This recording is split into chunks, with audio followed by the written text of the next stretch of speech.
Praise the lord. ప్రియమైన దేవుని ప్రియులారా, ఈరోజు మనం మందసం గురించి తెలుసుకుందాం. మందసం అంటే ఏంటి? అది ఎలా ఉంటది? ఎలా మొదలయింది? మందసం అనేది దేవుడు తను కనపరిచేటట్టుగా చేపించుకునేది మొట్టమొదటిగా ఒక వస్తువు లాంటిది. అయితే మందసం తుమ్మకర్ర చెట్టుతో తయారు చేయబడింది. దానికి పొడవు 2 మూరలు, దాని వెడల్పు 3 మూరలు, దాని ఎత్తు 3 మూరలు. దానికి 4 వైపులా బంగారపు పూతతో పూయించి లోపల, బయట అద్భుతంగా తయారు చేయించారు. దానికున్న విలువైన వస్తువులు ఏమైనా ఉన్నాయంటే అవి 4 కరుణాపీఠము, శాసనములు, అహరోను కర్ర, మన్నాను ఉన్న బంగారు పాత్ర, సువర్ణ ధూపార్తము.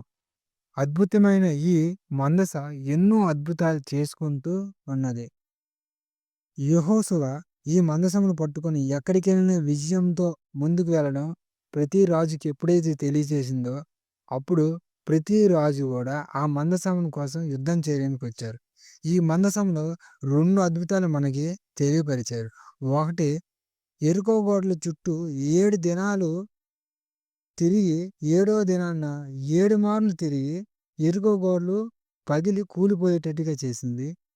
రెండవది, నది దాటవలసిన సమయంలో మందసం పట్టుకొని ఉన్న చోటు నుంచి నది దాటినంత వరకు నది త్రోవనిచ్చింది.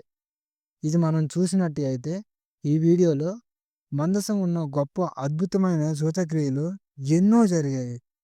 అయితే నిర్గమాకాండము 25:10, సంఖ్యాకాండము 17:10, యెహోషువ 6:7, హెబ్రీయులకు 9:4, 2వ దినవృత్తాంతములు మొదలుకొని ఉన్నాయి.